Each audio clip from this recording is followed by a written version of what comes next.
Hello, welcome to Catholic Life, ordinary people with extraordinary faith. I'm Deacon Jody Moscona. Thank you for joining us today. Today we're going to talk about education, and specifically Catholic education, because we're right up on Catholic Schools Week. And I'm joined by the Superintendent of Catholic Education for the Diocese of Baton Rouge, Dr. Melanie Vergis. Welcome. Thank you so much. You're a pro at this, right? I don't know about that, but thank you for having us.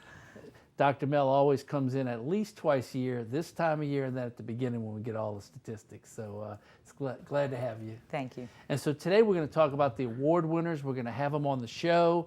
We're going to talk all the good things and celebrate what's going to happen this week. How's that sound? That's good. So tell me a little bit about Catholic Schools Week and why we celebrate and all the good stuff. Well, Catholic Schools Week is sponsored by the National Catholic Education Association. We refer to that as NCEA. And they make sure that we spend a week each year in gratitude for Catholic education and the history that Catholic education has played in our church and in our country. And so the last week, the last Sunday of January, every year starts Catholic Schools Week. So this year it goes from Sunday through February 2nd. So we're excited about it. That's awesome. So when we celebrate Catholic schools, we're going to celebrate individuals, and we're going to meet some of those during the course of the show today. But just generally, there's a lot to be celebrated because you guys have, and ladies, have integrated a lot of programs into Catholic education, mainstreaming some handicapped folks and different things like that. Let's refresh the memory of some of our viewers. We do. We have a very strong program in Catholic schools throughout the diocese. We have a 4-part vision, and it is to evangelize hearts, educate minds, encourage talent, and embrace the future. And so all of our schools work toward that in their own way because each school is unique, each school is special. We do have a special ed program that has been expanded in recent years, and we're very, very happy that we're located, we have services located at various sites across the diocese. I think it's up to 8 sites now, where we have programs for students with autism, students with intellectual disabilities. We also have resource and dyslexia programs throughout the diocese so that Catholic parents have a place that their children who have special needs can go along with other siblings. So we're very blessed to have that in our diocese. And that's such an important role to play when we talk about ministry. Because Absolutely. Not only are we educating, we're ministering to our children. It is a ministry, and every one of our teachers, every one of our administrators believe that they are ministers, and they know that they are. Right. All of our educators in our schools actually have to achieve at least basic religious ed certification, whether they teach math or physics or religion. They have to have religious ed certification. Many people say more prayer goes on in a math class before a quiz than any place else. So there's a reason. No, we want to make sure that that we're intentional about evangelizing hearts. The ACRE test is a national test that's normed, and it's given to students in grades 5, 8, and 11. And in the Diocese of Baton Rouge, again this year, we achieved, there's 7 domains, we achieved above national norm in all 7 domains and all grades tested. So we know that we're being very effective in our faith formation and our education. Likewise, we educate minds because our ACT Aspire national test scores are very high and they continue to grow. And so we are making sure that we're doing that. You know, we want to make sure that we're effective in the work that we do. You only need to go to any campus after hours to see us encouraging talent because our students, whether it's on the ball field, whether it's doing STEM education with robotics clubs, or whether it's drama and music and art, our students are actively involved, you know, in clubs and different societies. Mind, body, and spirit with a look to the future. It is, it is. And our board members make sure that we embrace the future. You know, we're very grateful to advisory board members throughout the diocese. We're currently involved in a strategic planning initiative, and each school is looking out 1, 3, and 5 years, if they can, to see what they need to do to better meet the needs of families. And it starts when we get them young. We do. And our distinguished educator this year starts them young. Ms. Yes. Marilyn Absolutely. Smith, you have her with you today. Why don't you introduce Well, Marilyn's going to tell you more about her background and herself, but she's a kindergarten teacher at one of our great schools. Yes. Well, I have actually been involved in Catholic education for 40 years, being a student for 12 years at in the Archdiocese of New Orleans, St. Catherine of Siena for 8 years, 1st through 8th, no kindergarten at that time, back in the late 50s. And then I went on to Archbishop Chappelle High School. And Chipmunks. the Chipmunks, absolutely. And my one of my first principal in Catholic schools was Dr. Gerald Toops, who taught at Chappelle. Now, I did not have Dr. Toops, but many of my friends did. And he later became my boss. But after Chappelle, I went into education, and I taught for a couple of years in public school. I had my children, stayed home, returned to public school, and Dr. Toops came and got me right off the, I was actually teaching CCD at St. Robert Bellarmine to second graders, preparing them for communion.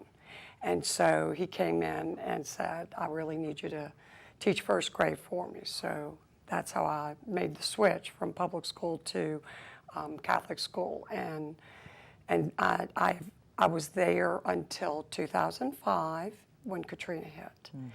And then Dr. Toops, he had a job offer at St. Joseph in Ponchatoula, called me and asked me. I actually was his assistant principal for about 5 years at St. Robert. And he called and he asked me if I would be interested in coming back, and he had a kindergarten position, and those were some of my years there, and so that's where I went, and I've been there ever since. So, And we're blessed to have you there. yes. So congratulations on Thank your you. award. She'll get the award at the banquet. Which Yes, is it's in Chicago the week after Easter. At well, that's the national awards, but the local awards will be presented here. So Marilyn will pick up her award at the Catholic Schools Week Mass. That's awesome. We're very excited, but she's a celebrity in our diocese. Oh, Well, you're sitting at a table of yachts. You realize that. yes, All I three do. of us are. Yes, I Yeah. do. Yes, I do. So we're all products of the schools in New Orleans and Yes, Catholic yes. schools, and found our way here different ways for different reasons. But you know, that's one of the blessings of Catholic education in our nation. You really can go across the United States, and a Catholic school has some things in common with other Catholic schools, even though they might be in different areas of the country. So it's a wonderful system. Right. So, I guess do you live in Ponchatoula? I'm just curious. No, I live in an area, it's north of Ponchatoula. So you did move from Metairie. Oh, yes. Oh, yeah, okay. Well, I actually moved from Metairie to St. Bernard Parish. St. Robert Bellarmine was in Araby, Louisiana, in St. Okay. Bernard Parish. So I lived in St. Bernard Parish for about 20 years. Wow, that's awesome. That's great. And so I moved to north of Ponchatoula. It's a little area called Tickfaw. Oh, yeah. Okay.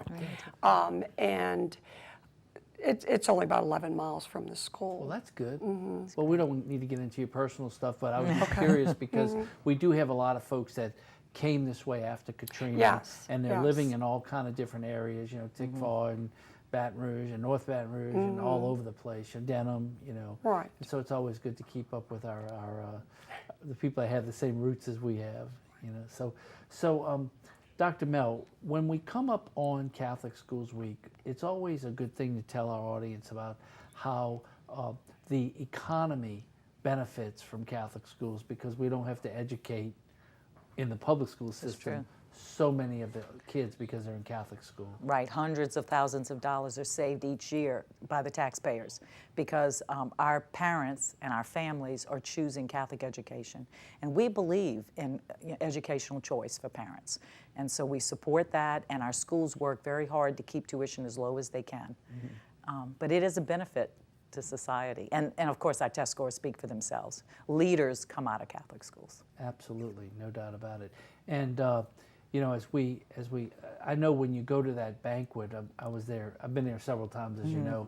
You see the fruits of the seeds that were sown in Catholic education as these distinguished educators, and not only that, the students from the various schools Right. are recognized. Right. Well, you know, at Distinguished Graduates Dinner on Monday night, we see, you know, in education, you plant seeds and you don't know when the crop's going to come in, but you see the crop because every person honored that night, one per school, has made a difference in their community. Right. And so they're walking the talk of what they were received in formation at Catholic schools. Yeah. So we're always receiving the blessings of the investment of all of our teachers and our administrators in the Catholic school system, because we all reap the benefit and experience the benefit of that. You know, we have all along in Baton Rouge had very good schools, and since you've been here, we've been cataloging it. And I remember when you were here a few months ago, we were talking about the results, and it was like off the chart. It is off the chart. I mean, we have some great growth that we've realized with our standardized testing, because the new, more rigorous standardized test, the ACT Aspire, is what we're using. So it's not easy, but the principals took the courageous step. They voted to adopt that test, and it has been a challenge, but the teachers, like Marilyn, have done a great job meeting that challenge. So Marilyn, we have just a few more minutes. Why don't you give a little word of encouragement to the parents to tell them how much the teachers invest in their students? Well, the community where I am at St. Joseph, we have the most wonderful parents, and I believe that they understand exactly what we do, and they support us 100%. I did work in the Archdiocese of New Orleans. We always had our support, but I am just amazed at these parents. They are behind us 100%. They're right there helping the boys and girls.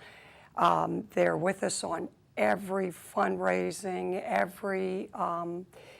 every opportunity that they can be there and help us support. Their patience with us, their gratitude is overwhelming.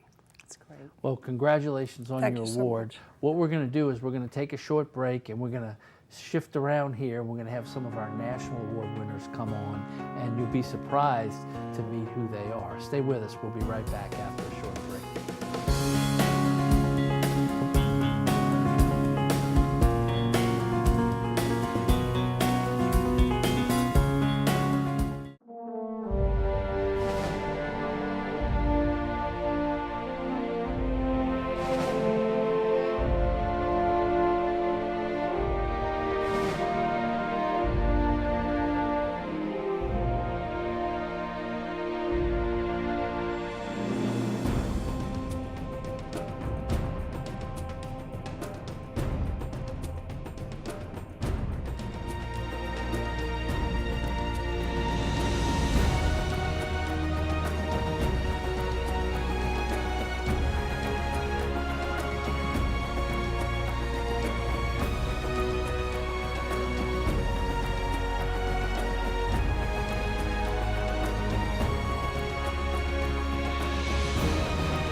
If you're discerning a call to the priesthood, contact the Office of Vocations.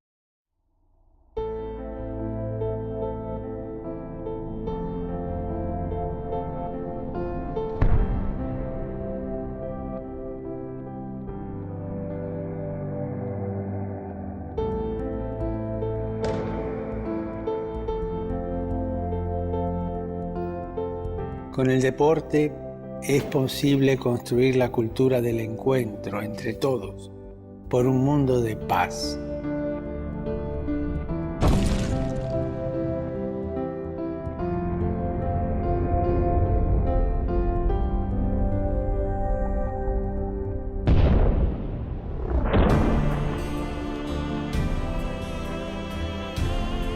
Sueño con el deporte como la práctica de la dignidad humana convertida en un vehículo de fraternidad.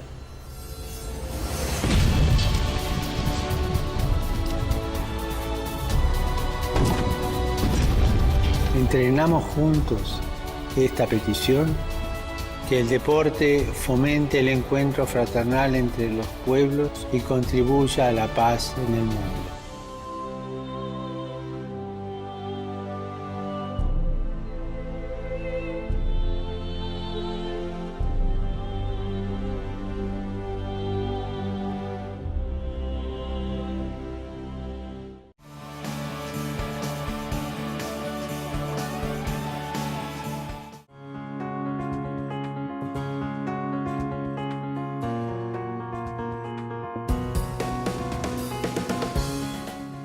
Welcome back. This is Catholic Life, ordinary people with extraordinary faith. Thank you for staying with us through the break. We're talking about education and more specifically Catholic education today, and we're talking about Catholic Schools Week.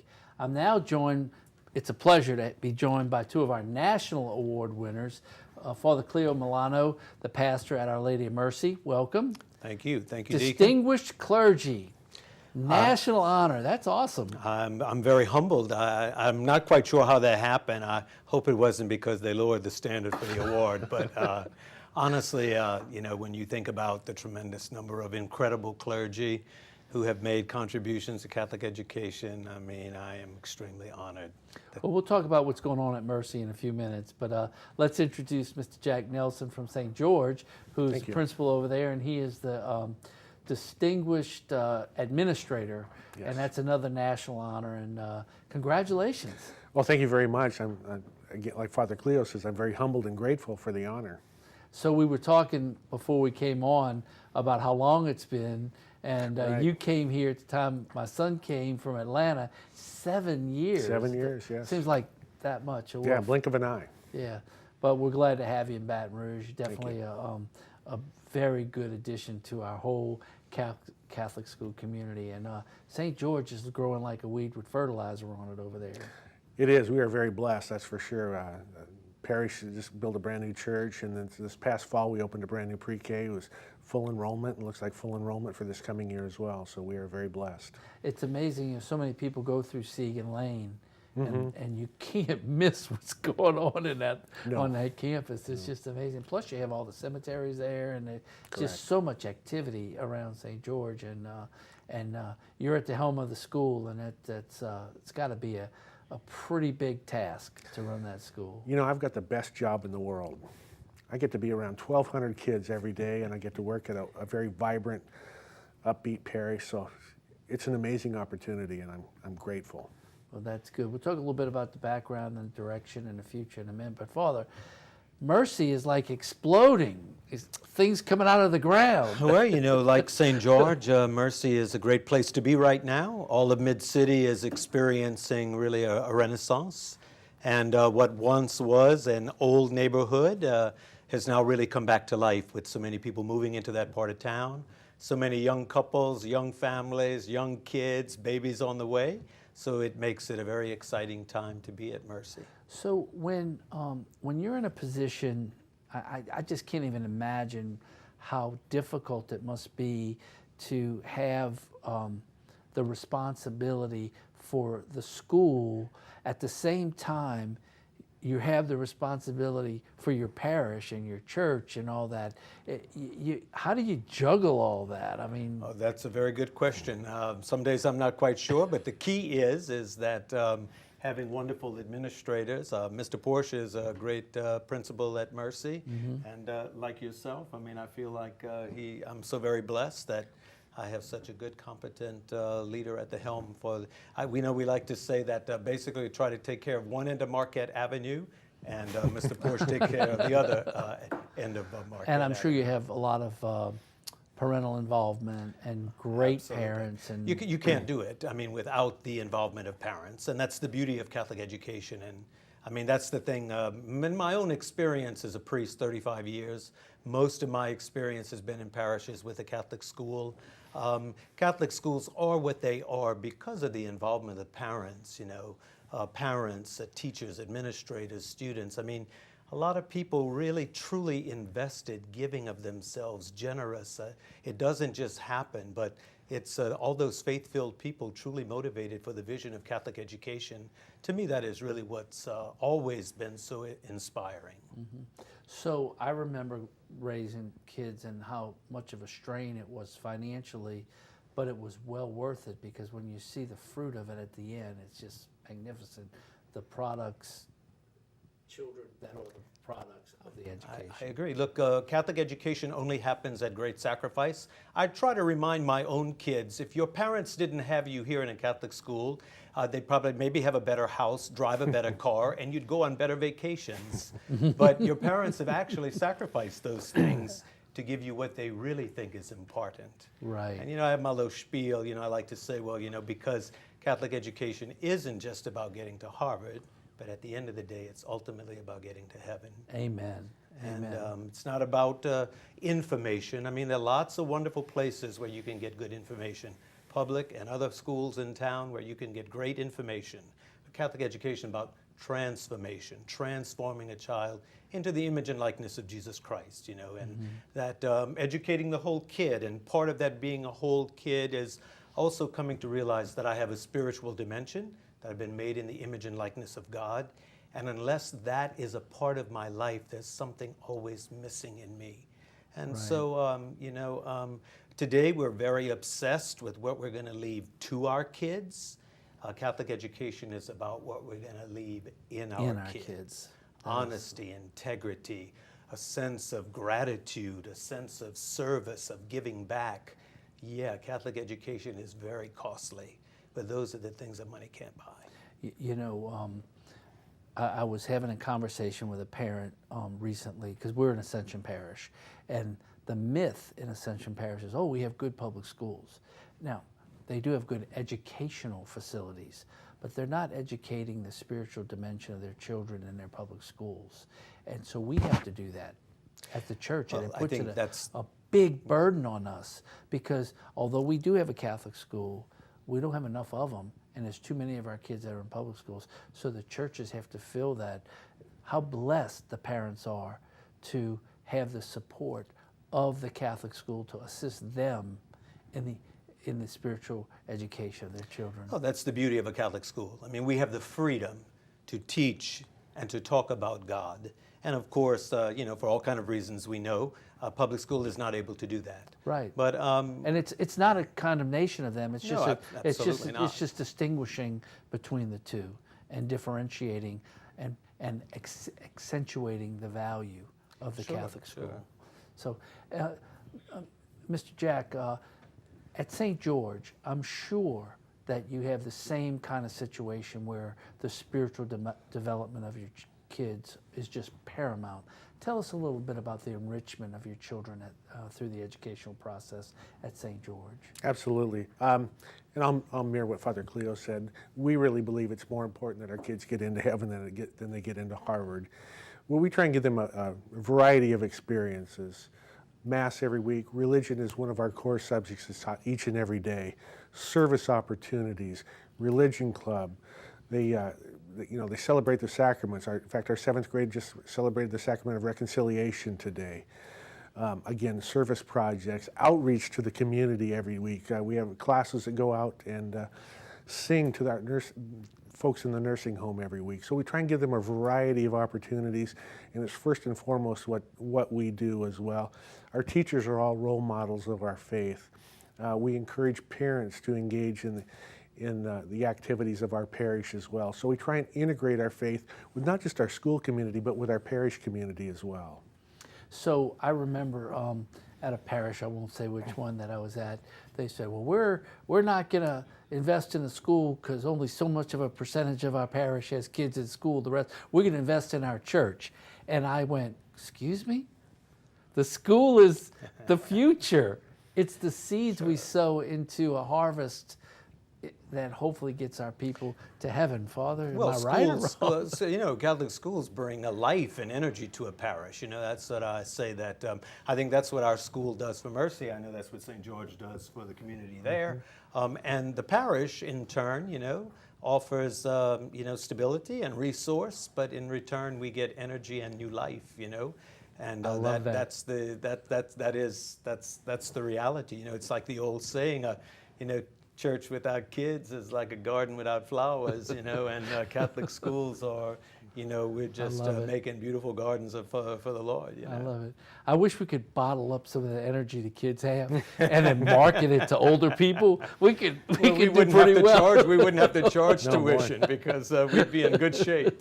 That would be awesome. That would be great. So, looking toward the future, we have a few more minutes. I know at Mercy you have a very enriching capital campaign finished, and you're building and you're looking to the future. Just take a minute to pump people up about the future of Mercy. Well, I think, the future across the board, I think, is very bright in our diocese. The church is alive in our diocese, and we see it in our parishes.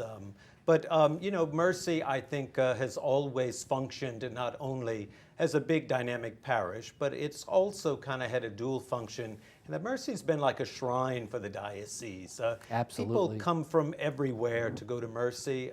It's convenient. People in the city come from everywhere. People in the country, when they come into the doctor or they go into the mall, they're just going to make Mass at Mercy, you know. Or go to the Adoration Chapel.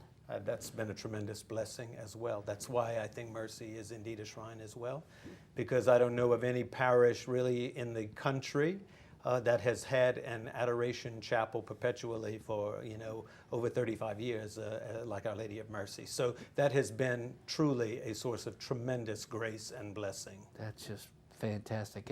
And Jack, what do you see in the future of St. George? I would mirror that. Our future is very bright.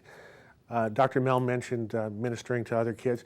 We have had a dyslexia learning resource lab for several years. We plan on opening a program that will service children with Down syndrome so that we can expand our ministry as well. We have one-to-one Chromebooks for 4th through 8th grade, and so our technology has really stepped up to where our kids will continue to not only achieve but excel as they go on. Enrollment looks real strong for our school, and again, the future is very bright for us. We're very blessed. Well, that is fantastic. So congratulations once again on being selected with the Distinguished Clergy and Administrator Awards on a national level. We'll certainly say a lot of prayers for you for a safe trip to Chicago to receive your award, with a little bit of envy, wishing we could join you on that trip to Chicago, and know that, and we can ask our viewers to please engage in prayer for our schools, for our administrators, for our clergy and our educators, because they do play a role in sowing the seeds for a harvest that will get many, many, many people into heaven. So thank you so much for joining us today on Catholic Life, and once again, safe trip. Thank you, Deacon. Thank you. You've been watching Catholic Life, Ordinary People with Extraordinary Faith. We've been talking about Catholic education, which really is so vital to the diocesan mission here in Baton Rouge, and we hope that you continue to support our Catholic schools. Till next time, God bless.